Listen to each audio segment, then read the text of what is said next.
الله الرحمن الرحيم الحمد لله رب العالمين والصلاة والسلام على سيد الأنبياء والمرسلين محمد وآله وصحبه أجمعين أما بعد فأعوذ بالله من الشيطان الرجيم بسم الله الرحمن الرحيم يا أيها الذين آمنوا إذا قمتم إلى الصلاة فاغسلوا وجوهكم وأيديكم إلى المرافق إلى آخر الآية.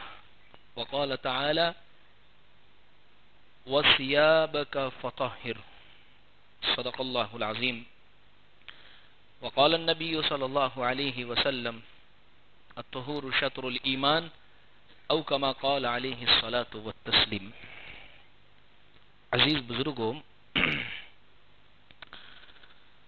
اللہ کا بڑا احسان ہے کہ اللہ تبارک و تعالی نے ایسا مذہب اور ایسا دین عطا فرمایا ہے جس سے خوبصورت اور جس سے پاکیزہ دین اور کوئی نہیں ہے. دیکھیے، ایک تو ہم محبت کی وجہ سے کہہ رہے ہوتے ہیں کہ بڑا پاکیزہ دین ہے، کیونکہ ہمیں اس سے بڑی محبت ہے. وجہ اس لیے کہ یہی وہ دین ہے جو آخرت میں نجات دینے والا ہے. اللہ نے فرمایا قرآن میں ان الدین عند اللہ الاسلام، اللہ کے نزدیک جو دین چلے گا آخرت میں وہ اسلام ہی ہے. لیکن میں اسلام کی کچھ اور خصوصیات بیان کرنا چاہتا ہوں جو صرف مذہب اسلام کو حاصل ہے، جو صرف اسلام کے حصے میں آئی ہیں، جو صرف مذہب اسلام کا خاصہ ہے. مذہب اسلام نے جہاں پر انسان کی آخرت کی فکر کی ہے، اس کے عقائد کے لحاظ سے، اس کے اعمال کے لحاظ سے، وہ گناہوں سے بچے، وہ جنت میں کیسے داخل ہو جاوے، وہیں پر دنیا میں رہتے ہوئے ایک بندے کو، ایک انسان کو کیسا رہنا ہے. ظاہری ڈھانچہ، ظاہر سے جو دکھتا ہے وہ کیسا ہو، باطنی ڈھانچہ، اندر جو بدن نظر نہیں آ رہا ہے وہ کیسا ہو، اس کی بڑی زبردست طریقے پر اسلام نے رہنمائی کی ہے، جس کا آسانی کے لیے اگر میں کہوں تو وہ ہے صاف صفائی، یعنی نظافت، پاکیزگی، کہ ایک انسان اپنے جسم کی، اپنے بدن کی، اپنے ظاہر میں دکھنے والے حصوں کی، یعنی کپڑوں کی، اندر جو نظر نہیں آ رہے ہیں بدن کے وہ حصے، ان کی صفائی ستھرائی کا خیال کیسے کرے. اتنا خوبصورت نظام دیا ہے اسلام نے کہ کسی مذہب میں ایسا نظام نہیں ہے. دیکھیں، دنیا کے کسی بھی مذہب کو اٹھا کر دیکھیں تو ان کے نزدیک زیادہ سے زیادہ یہ ہوگا کپڑا صاف رکھو اور باڈی صاف رکھو، بس یہ دو باتیں ہوگی. کپڑا صاف اور باڈی صاف ہونی چاہیے، جسم صاف ہونا چاہیے. لیکن اسلام نے صفائی کی کہاں تک کی حدود بیان فرمائی ہے، میں آگے آپ کے سامنے ذکر کرتا ہوں. میں نے قرآن کی ایک آیت پڑھی ہے، سورہ مدثر کی آیت ہے وہ. اللہ اس آیت میں فرماتے ہیں اپنے نبی سے، یا ایھا المدثر قم فانذر وربک فکبر وثیابک فطہر، کہ اے ہمارے نبی آپ کھڑے ہو جائیں، لوگوں کو ڈرائیں، اللہ کی تعریف کرے، وثیابک فطہر، اور اپنے کپڑوں کو آپ پاک رکھیے، صاف رکھیے. کپڑوں کی صفائی، صفائی کی اسلام میں اتنی زبردست اہمیت ہے کہ صفائی کا دوسرا نام وہ اسلام ہے. صفائی کا دوسرا نام وہ اسلام ہے. اس لیے حدیث میں پیارے آقا صلی اللہ علیہ وسلم نے ذکر فرمایا الطہور شطر الایمان، پاکی جو ہے، پاکی صفائی جو ہے، صفائی یہ آدھا ایمان ہے. 50% اگر ایمان کو حاصل کرنا ہے آپ کو تو وہ تو صفائی اور پاکی میں ہی رکھا ہے اللہ نے. ورنہ اگر پاکی حاصل نہیں کی بندے نے، صفائی اس کی زندگی میں نہیں ہے، طہارت، نظافت اس کی زندگی میں نہیں ہے، بعض مرتبہ نہ اس کی نماز قبول، نہ اس کی عبادت قبول، نہ اس کا ذکر قبول، نہ اس کی کوئی چیز خیر والی قبول ہوگی، کیونکہ طہارت کے اوپر ساری بنیادیں ہیں۔ میں ایک ایک کر کے چند چیزیں آپ کو گناتا ہوں اور شمار کرواتا ہوں کہ اسلام نے صفائی کی کہاں سے ابتدا کی ہے اور اس کو کہاں پر مکمل فرمایا ہے۔ سب سے پہلے اسلام نے حکم دیا ہے کہ اپنے بدن کو صاف رکھو، بدن کو، اور بدن کو صاف رکھنے کے لیے اللہ نے قرآن مجید میں فرمایا کہ وَإِن كُنتُمْ جُنُبًا فَطَّهِّرُوا، اگر تم جنوبی حالت میں ہو، جنوبی کا مطلب ہوتا ہے ناپاکی کی حالت، بیوی سے صحبت کی ہے یا احتلام ہو گیا ہے اور ایسی شکل میں یہ ناپاکی والی حالت ہے، تو اللہ فرماتے ہیں فَطَّهِّرُوا، غسل کر لو تم۔ یہ صرف اور صرف اسلام کی خصوصیت ہے، ورنہ دوسرے مذہب کو آپ اٹھا کر دیکھیں کہ صرف یا تو زیادہ سے زیادہ اتنی جگہ وہ صاف کر لیں گے جہاں پر نجاست ناپاکی لگی، اور وہ بھی ٹیشو پیپر سے، باقی اس کے علاوہ سوٹ اچھا پہن لیا، اسپرے اچھا لگا لیا، نہانا بہت سو سے نہیں ہوتا ہے۔ یہ صرف اسلام کا خاصہ ہے، یہ صرف اسلام کی خصوصیت ہے کہ جس نے جنوبی ہونے کے بعد پاکی کا حکم دیا ہے۔ اس لیے حدیث پاک میں آتا ہے دو لوگ ایسے ہیں اگر وہ کسی گھر میں موجود ہے تو رحمت کے فرشتے نہیں آتے۔ ایک اگر کسی گھر میں کتا ہے، آج کل بڑا فیشن چلا ہے کتے کا رکھنے کا، اور اس کو ایک فضیلت کی، یعنی وہ کہتے ہیں کہ چند چیزیں مالداری کی علامت سمجھی جا رہی ہیں آج، الٹے ہاتھ سے کھانا، کانٹا اور چمچ سے کھانا، کرسی پر بیٹھ کر کھانا، اور تکبرانہ لہجہ۔ اسی میں سے ایک چیز یہ بھی داخل ہو گئی کہ جس کے گھر میں کتا پلا ہوا ہو اور اس سے وہ بڑی محبت کرتا ہے، بڑا پیار کرتا ہے کہ یہ بہت لویل ہے میرے لیے، بہت ہمدرد ہے میرے لیے، اس سے بہتر تو دنیا میں اور کوئی نہیں۔ اسلام نے کیا کہا ہے؟ کہا ہے کہ جس گھر میں یہ ہوگا اس گھر کے اندر رحمت کے فرشتے داخل نہیں ہوں گے۔ ایک تو یہ، دوسرا وہ شخص جنوبی ناپاک شخص اگر وہ کسی گھر کے اندر ہے اور وہ گھر میں گھوم رہا ہے پھر رہا ہے تو رحمت کے فرشتے گھر میں نہیں آتے ہیں۔ کیا کریں ہم؟ رات میں بیوی سے اگر صحبت کی، رات میں احتلام ہو گیا، اسلام نے لمٹ کہاں تک رکھی ہے پاک ہونے کی؟ ہمارے لیے تو سب سے بہترین چیز، بھائی مسلمان ہے تو فجر میں اٹھے گا ہی، نماز تو پڑھے گا ہی، یہ تو بس وہاں تک اگر ناپاک رہا، بھائی رات کو نیند آ رہی ہے، صرف وضو کر کے وہ جگہ دھو کر سو گیا، چلے گا، کوئی حرج، لیکن کم سے کم فجر کی نماز سے پہلے فجر کی نماز کے وقت تک تو یہ پاک ہو جاوے۔ بعض مرتبہ پورا دن گزر جاتا ہے، دوپہر آ جاتی ہے، شام آ جاتی ہے، ناپاکی میں زندگی گزارے، اسلام اس چیز کو پسند نہیں کرتا ہے، رحمت کے فرشتے داخل نہیں ہوتے۔ اس لیے سب سے پہلے اپنے بدن کی صفائی۔ یہی حکم عورتوں کو بھی ہے، قرآن مجید میں ہے ایک اور جگہ کے اوپر فَاعْتَزِلُوا النِّسَاءَ فِي الْمَحِيضِ وَلَا تَقْرَبُوهُنَّ حَتَّى يَطْهُرْنَ فَإِذَا تَطَهَّرْنَ فَأْتُوهُنَّ مِنْ حَيْثُ أَمَرَكُمُ اللَّهُ۔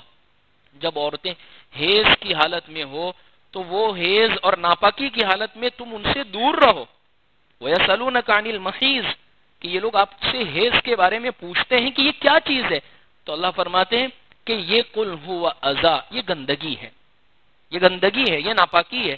اس حالت میں بیوی سے صحبت نہیں کی جاوے گی، اس حالت میں بیوی سے دور رہا جائے گا۔ پھر دور رہنے کا مطلب یہ بھی نہیں جو یہودیوں نے لیا، اور قریب رہنے کا مطلب وہ بھی نہیں جو عیسائیوں نے لیا ہے۔ بعض لوگوں نے اتنا چھوت چھات والا معاملہ کر دیا ہے کہ بیوی اگر ماسک میں آ گئی ہے تو اس کے ہاتھ کا کھانا بھی نہیں کھاتے۔ امی عائشہ فرماتی ہے کہ میں حیض کی حالت میں ہوا کرتی تھی، یہ ایام میں ہوتی تھی، حضور میرے ساتھ ایک لحاف میں ہوتے تھے، گنجائش ہے لیکن صحبت سے منع کیا گیا، اور بعض قومیں وہ ہیں جو اس حالت میں صحبت کو بھی منع نہیں کرتی۔ ناپاکی ہے، گندگی ہے، بیماریوں کا سرچشمہ ہے، اس سے اپنے آپ کو بچا۔ پھر آگے اللہ نے کیا فرمایا؟ فَإِذَا تَطَهَّرْنَ، جب وہ خوب پاک ہو جاوے۔ عورتوں سے کہا جا رہا ہے جیسے ہی تمہارا ماسک بند ہو فوراً ضرورت ہے اس چیز کی کہ تم پاکی حاصل کر لو، یعنی غسل کر لو، نہا لو۔ بعض مرتبہ عورتوں کے جو دن ہوتے ہیں وہ پورے ہوئے، اس کے باوجود وہ غسل نہیں کرتی ہیں، لیٹ کرتی ہے، پھر شام کو شادی میں جانا ہی ہے تو اس وقت ساتھ میں غسل کر لیں گے، نہا لیں گے، کل صبح میں نہا لیں گے، ابھی ٹائم نہیں ملا ہے، گھر کے کاموں سے میں فارغ ہو جاؤں، یاد رکھیں یہ ناپاکی میں پھرنے کا گناہ داخل ہوگا، کیونکہ نماز آ رہی ہے۔ اس لیے دیکھیے مسئلہ یہ ہے، حیض کی حالت کی نمازیں معاف ہے، لیکن اگر ایک عورت پاک ہو گئی یعنی حیض بند ہو گیا، غسل نہیں کیا اور اس درمیان میں نماز آ گئی تو وہ نماز اس کو پڑھنی پڑے گی۔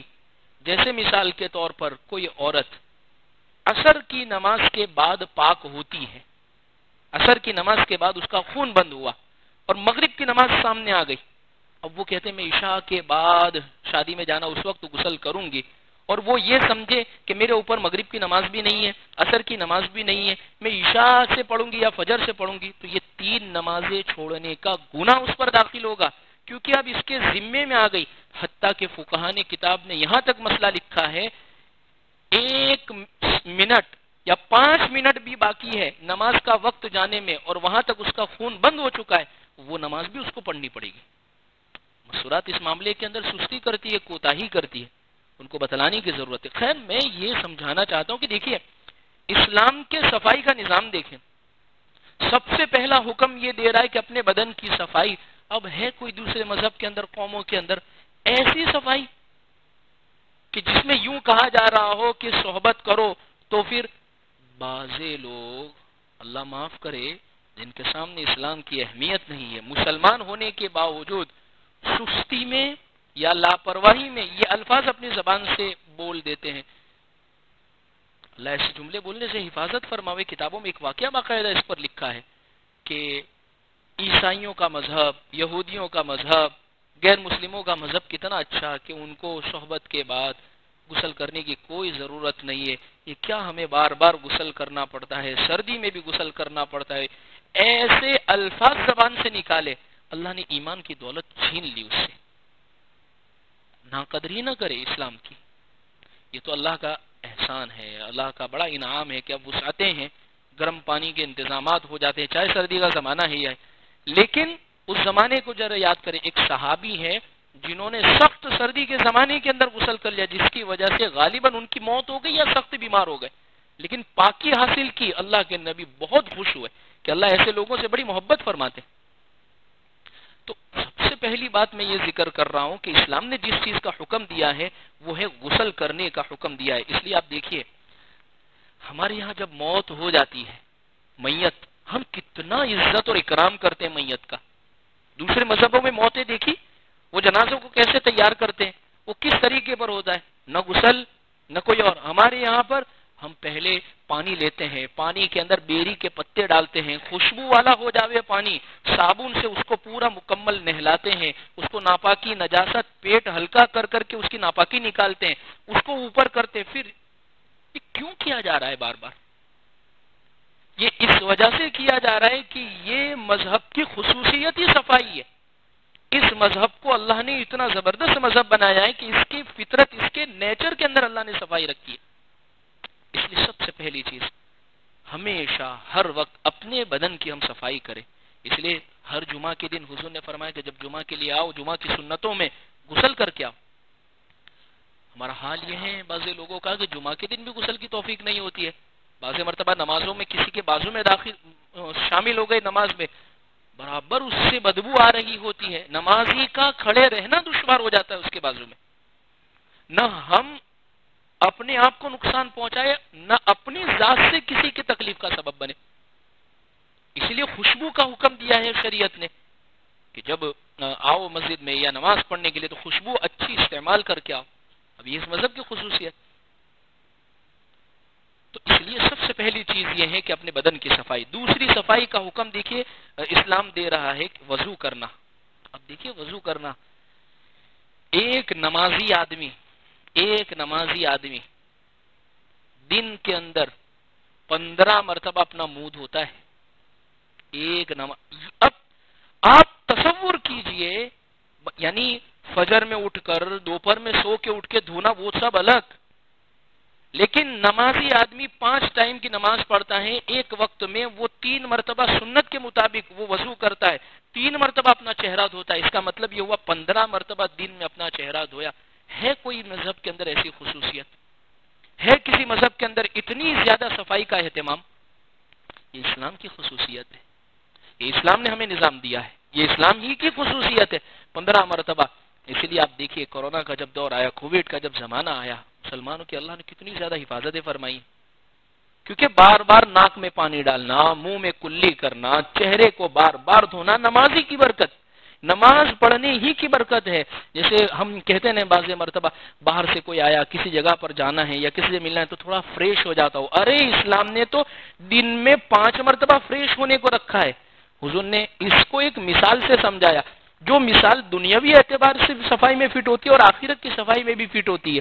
حضور نے فرمایا کہ تم میں سے کسی شخص کے دروازے کے اوپر ایک نہر جاری ہو اور وہ آدمی روزانہ 5 مرتبہ اس میں غسل کرتا ہو، اس کے بدن پر کوئی میل باقی رہے گا؟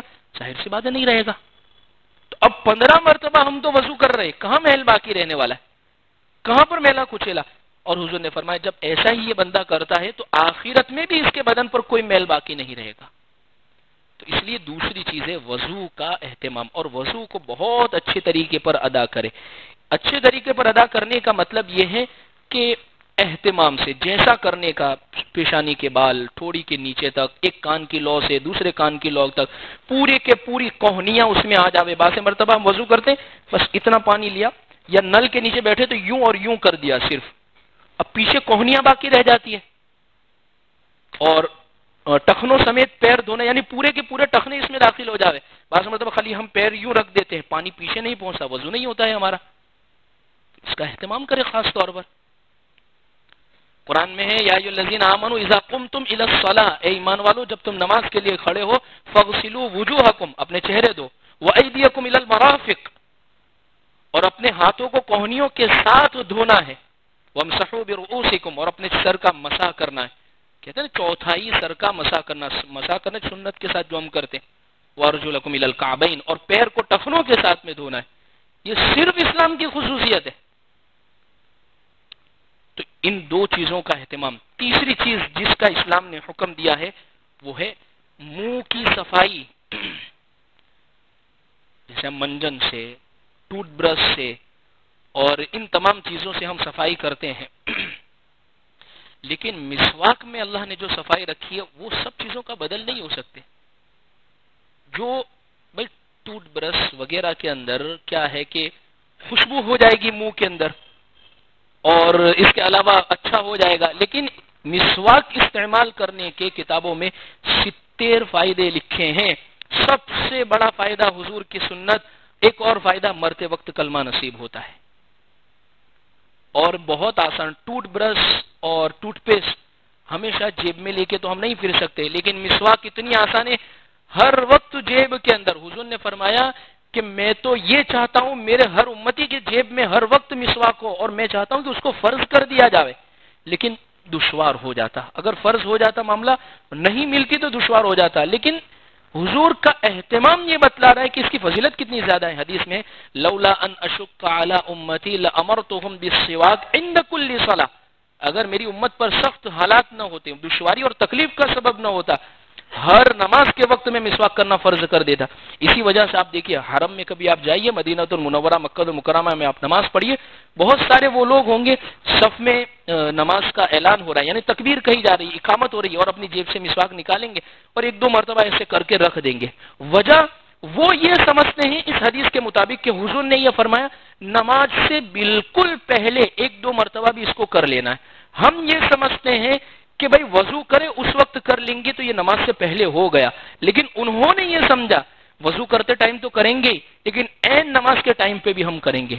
یہ صرف اسلام کی خصوصیت ہے، منہ کی صفائی۔ ورنہ حالت یہ ہے منہ کی صفائی پر تو، منہ پر تو اتنا ظلم کیا ہے بعض لوگوں نے کہ جب بات کرتے تو بات سننے کو دل نہیں چاہتا ہے بہت سو کی۔ میں حقیقت کہہ رہا ہوں، حقیقت کہہ رہا ہوں۔ دارالاسلام میں کافی آتے ہیں، منہ سے پان کی بدبو آ رہی ہے، مسالے کی بدبو آ رہی ہے، منہ سے بیڑی کی بدبو آ رہی ہے، منہ سے عجیب عجیب طرح کی بدبو آ رہی ہے، اور بالکل منہ میں گھس کے بات کرتے ہیں۔ اس لیے اللہ کے نبی صلی اللہ علیہ وسلم نے فرمایا کہ لہسن اور پیاز اور ایسی چیز مسجد میں کھا کر مت آیا کرو، اس کی وجہ سے فرشتوں کو تکلیف ہوتی ہے۔ حضور نے کبھی بھی ان چیزوں کو ہاتھ نہیں لگایا زندگی میں، دوسروں کو منع نہیں کیا، لیکن اس وجہ سے کہ حضور پر فرشتے جبریل کبھی بھی آ سکتے تھے وہی لے کر، اس وجہ سے حضور نے ان کو ہاتھ بھی نہیں لگایا، کیونکہ یہ بدبو پیدا کر دی، منع نہیں ہے ہمارے لیے، لیکن کم از کم نماز کے وقت میں، لوگوں سے بات کرنے کے وقت میں، لوگوں سے ملاقات، ان صفائی کا خیال تو کرے، ورنہ منہ سے مسالے کی بدبو آ رہی ہے، گٹگا کی بدبو آ رہی ہوتی ہے، اور یہ منہ کا ہمارا حال ہے۔ تو یہ صرف اسلام کی خصوصیت ہے، مذہب اسلام نے مسلمان کو اتنا پاکیزہ، اتنا صفائی والا بنایا ہے، لیکن ہمارا حال اس کا بالکل برعکس ہے۔ تو تیسری چیز یہ ہے جس کا اہتمام کرنا ہے خاص طور پر، وہ ہے مسواک۔ چوتھی چیز الحمدللہ ہم سب کے ساتھ بچپن میں ہو جاتا ہے، ختنہ کروانا۔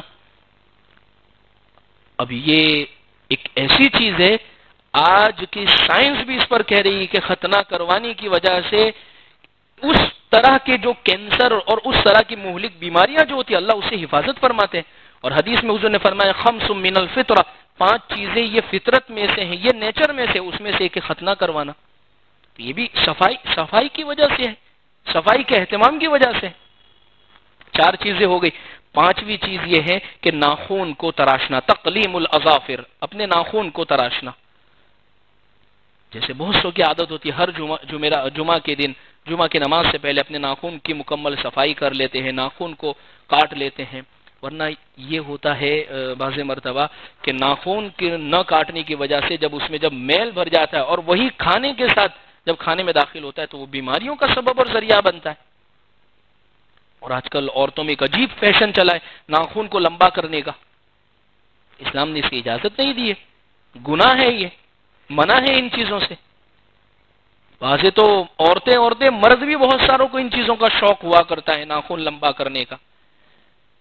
تو یہ سنت، فطرت اور حضور صلی اللہ علیہ وسلم کے حکم کے بالکل خلاف چیز ہے، یہ اسلام کے صفائی کے نظام کے بالکل خلاف چیز ہے یہ۔ تو لہذا ناخن تراشے ہر جمعہ کے دن۔ دیکھیں مسلمان ایک جمعہ کو کیسا سمجھتا ہے کہ بھئی آج کا دن بالکل میں آج صبح اٹھا تو میں تسبیحات پڑھوں گا، درود پڑھوں گا، سورہ کہف پڑھوں گا، اس کے بعد میں ناخن تراشوں گا، اس کے بعد بغل، زیر ناف وغیرہ ان کی صفائی کروں گا، اچھا سا غسل کروں گا، بہترین سے کپڑے پہنوں گا، جمعہ کا دن ہے، اور اس کے بعد میں جلدی سے مسجد جاؤں گا، مسجد جا کر جو پڑھنے کے معمولات ہیں۔ ایک دن ملتا ہے ہفتے میں کم سے کم، اسی لیے حضور نے فرمایا جمعہ کا دن مسلمانوں کے لیے ہر ہفتے کی عید ہے، جمعہ کا دن۔ بعض مسلمانوں کا حال یہ جمعہ کے دن بھی 6 رکعت کے قاعدے میں آتے ہیں، جمعہ کے دن 6 رکعت کے قاعدے میں حاضر ہوتے ہیں۔ حدیث میں آتا ہے جب امام خطبے کے لیے کھڑا ہو گیا، امام نے خطبہ شروع کر دیا، اس کے بعد جو بھی مسجد میں داخل ہوتا ہے اللہ اس کا نام جمعہ کی لسٹ میں نہیں لکھتے، جمعہ کی لسٹ میں اس کا نام نہیں لکھا جاتا ہے۔ جو بہت پہلے آ گیا اس کو ایک اونٹ کی قربانی کا ثواب ملتا ہے، اس کے بعد اس سے چھوٹے جانور کی، اس کے بعد اس سے چھوٹے جانور کی، اس کے بعد اس سے چھوٹے، اس کے بعد انڈے کی قربانی، یہ سب قربانیوں کا ثواب اس کو ملتا ہے۔ اور بالکل جب امام خطبے کے لیے کھڑا ہو گیا، یعنی ہم اس کو یوں کہ لیے دوسری اذان شروع ہو گئی، پھر فرشتے اپنا رجسٹر بند، اب جو بھی آئے گا اس کا نام لکھا نہیں جائے گا کہ یہ حاضر ہے۔ اس لیے کم سے کم جب جمعہ کا دن آوے تو یوں سمجھے خوشی کہ آج تو ہماری عید کا دن ہے، آج تو بہت خوشی کا دن ہے، اس لیے کہ جمعہ ہے اور اس کی فضیلت۔ حدیث میں آتا ہے ایک گھڑی جمعہ کے دن ایسی ہے، ایک وقت ایسا ہے جمعہ میں، وہ وقت اگر کسی کو مل گیا، جیسے وہ دعا کر رہا ہے اور وہی گھڑی دعا والی، قبولیت والی تھی، اور اس ٹائم پہ وہ دعا بھی کر رہا تھا، اللہ اس کی دعاؤں کو ضرور قبول فرماتے ہیں۔ اور ہے جمعرات کے دن جیسے کہ سورج غروب ہوتا ہے وہاں سے جمعہ کے دن سورج غروب ہونے تک، اس درمیان میں ان 24 گھنٹوں کے اندر ایک وقت ضرور ہے کہ اس میں دعا ضرور قبول ہوتی ہے۔ کتنی بڑی فضیلت کی چیز۔ تو خیر میں یہ ذکر کر رہا تھا کہ ناخن تراشے، اسی طریقے سے جسم کے بال، بغل کے بال ہے، زیر ناف ہے یعنی ناف کے نیچے کے جو بال ہے، دیکھیے ہر جمعہ کو اس کا اہتمام کریں، ہر جمعہ کو۔ بہت سارے لوگ یہ سمجھتے 40 دن میں، بھئی 40 دن تو لمٹ بتا دی ہے، کہ اب اس سے زیادہ ہوا تو مکروہ تحریمی یعنی حرام کے قریب ہو جائے گا. ہر جمعہ کے اندر بغل کی صفائی ہو، زیر ناف کی صفائی ہو، آپ جس طریقے سے بھی کرنا چاہے، آپ ریزر سے کرنا چاہے گنجائش ہے، آپ کو ریزر سے تکلیف ہو جاتی، کوئی پاؤڈر کریم سے کرنا چاہتے گنجائش ہے، لیکن حضرت ابراہیم علیہ السلام نے اور سنت میں یہ سخت چیز، مردوں کے لیے سخت چیز یعنی ریزر سے استعمال ہو، لیکن کریں ہر جمعہ کے دن اس کا اہتمام کریں. خاص طور پر بعض لوگ سستی کی وجہ سے، لاپرواہی وجہ سے، لاؤبالی پن کی وجہ سے ان چیزوں کا اہتمام نہیں کرتے، حرام کے قریب پہنچ جاتا ہے 40 دن گزر جانے کے بعد. تو اس لیے دیکھیے اب ذرا تصور کیجئے، ان چیزوں کا حکم کسی اور مذہب نے دیا ہے کیا؟ میں نے پہلے ہی بات کہی، زیادہ سے زیادہ باڈی صاف ہو اور کپڑے کلیئر ہو، دوسرے مذہب میں یہی ملے گا، لیکن اتنے تک کی صفائی، اتنے تک کا سوچنا اور اتنے تک کا اہتمام. اس لیے میں نے کہا صفائی کا دوسرا نام وہ اسلام ہے. حدیث میں حضور نے فرمایا طہور شطر الایمان، صفائی یہ آدھا ایمان ہے. تو یہ تو میں نے مکمل بات کی جسم کی صفائی کے بارے میں. اس کے بعد آتی ہے کپڑوں کی صفائی کے بارے میں. بھئی کپڑے ہمارے کیسے وہ صاف؟ دیکھیے حضور نے پرانا کپڑا پہنا، پیوند لگا ہوا کپڑا پہنا ہے اور جونا کپڑا پہنا ہے، لیکن کبھی حدیث میں یہ نہیں ملتا ہے کہ میلا کچیلا کپڑا پہنا ہے. یہ نہیں ملتا ہے. بھئی کپڑا جونا ہے چلے گا، لیکن میلا کچیلا ہو، بدبو مارتا ہو، ہمارے کپڑے کی وجہ سے دوسرے کو، بازو والے کو تکلیف ہوتی ہے. جیسے بہت سارے لوگ کام کاج کرنے والے لوگ ہوتے ہیں، صحابہ کو بھی یہی مسئلہ تھا. صحابہ بھی جمعہ کے دن اذان ہوئی تو وہ سب کے سب آ جایا کرتے تھے مسجد میں. اب وہ کھیت میں مزدوری کرنے والے، کام کرنے والے، تو اب وہ جب محنت کر کے آئے تو ان کے جسم کی بدبو، پسینے کی بدبو ایک دوسرے ٹکراتی تھی تو دوسروں کو تکلیف ہوتی تھی. تو حضور نے حکم دیا کہ بھئی ہر جمعہ کو غسل کر کے آنا. تو وہ غسل کر کے آتے، کپڑے بدل کے آتے. آج ہمارا حال کیا ہے؟ کسی جگہ پر چھوٹے سے چھوٹے فنکشن میں جانا ہے تو سیدھے کارخانے سے، سیدھے فیکٹری سے وہاں نہیں چلے جاتے. بھئی پہلے گھر پہ صاف صفائی کر لے، کپڑے چینج کر لے. مسجد کے لیے کپڑے کیوں نہیں الگ رکھے ہم نے؟ مسجد میں جانے کے لیے کیوں نہیں کپڑے؟ مجھے بہت اچھے طریقے پہ یاد ہے، میں اندور ایک مرتبہ آج سے تقریباً 6-7 سال پہلے گیا تھا، اور ایک بہت بڑا مال تھا جس میں میرا جانا ہوا تھا. اس مال کے جو مالک تھے ان سے جب ملاقات، ان کو ہم نے پہلے نیچے دیکھا، ان سے ملاقات ہوئی، انہوں نے بہت عزت کی، تو وہ ٹائی وغیرہ، سوٹ وغیرہ اس میں تھے. اوپر جب آئے نماز کے لیے، جب انتظام جہاں پر تھا، تو وہی شخص ہے لیکن وہ کرتے کے اندر ہے اور پاجامے کے اندر ہے. کہا ہر نماز کے وقت میں چینج کرتا ہوں اور اسی طریقے پر میں نماز پڑھنے کے لیے آتا ہوں. بہت بڑی بات ہے، اس اہمیت کی بات ہے نماز کی.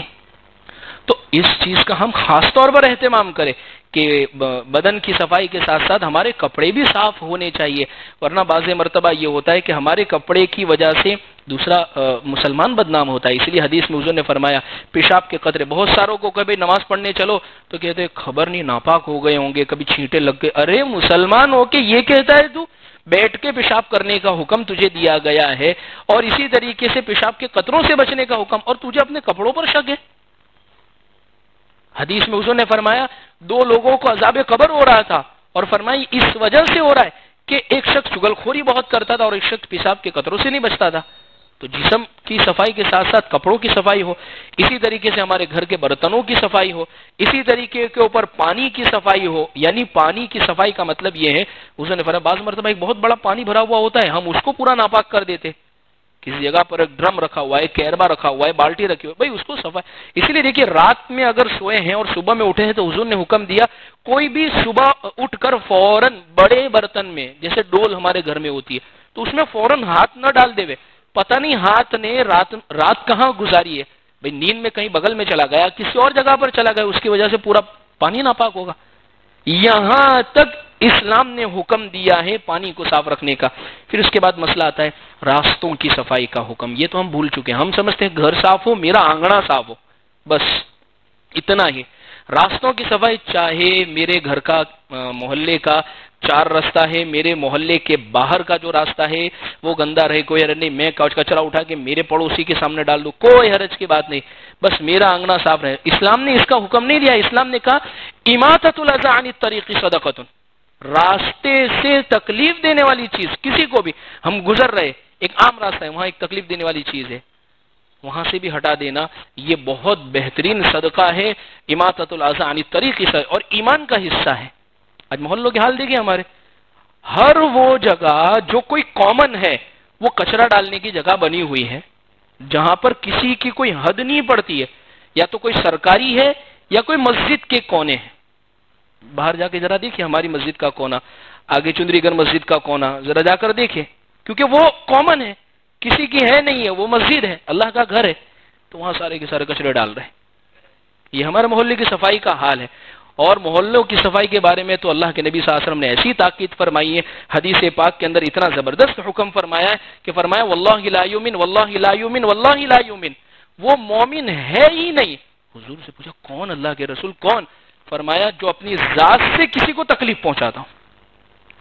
پلاسٹک کی پنیاں ہیں، ہگیز اور پیمپرز کے پیکٹ راستے میں پڑے ہوئے، کوئی جا رہا ہے، بوڑھا گر گیا، تکلیف۔ اصل وجہ یہ ہے کہ جب کچرے کی گاڑی آتی ہے تو اس وقت ہمیں اٹھنے کی توفیق نہیں ہوتی ہے، یہ سب سے بڑی وجہ ہے۔ تو اس وجہ سے وہ گندا رہا اور وہ کچرا بھرا ہوا ہے تو اس کو ڈال دیا ہم نے محلے کے کسی کونے کے اندر۔ اس لیے صفائی کا اہتمام کرے، اللہ نے ہمیں یہ دی ہے۔ مسجدوں میں بھی جب آئیں تو بعض مرتبہ بعض لوگ لمبی لمبی ڈکارے لے رہے ہوتے، یعنی کیا کھا کے ہے اس کی اسمیل اس میں آ جاتی ہے۔ اسلام کے اس کو روکنے کا حکم ہے، جمائی لے رہے بغا سے لمبے لمبے کھینچ رہے ہوتے، اس کو روکنے کا حکم ہے۔ بعض لوگ چالو پڑ جاتے تو بس ایسا لگتا ہے کہ ڈکارے کھینچ کھینچ کے لانی ہے۔ ان چیزوں کو مسجد میں ان کا خاص طور پر روکنے کا اہتمام کریں، حضور نے منع فرمایا ان چیزوں سے۔ تو اللہ سے ہم دعا کرتے ہیں اللہ ہمیں صحیح معنی میں اسلام کے صفائی کا جو نظام ہے اللہ اس پر ہمیں عمل کی توفیق عطا فرمائیں۔ وآخر دعوانا ان الحمد للہ رب العالمین۔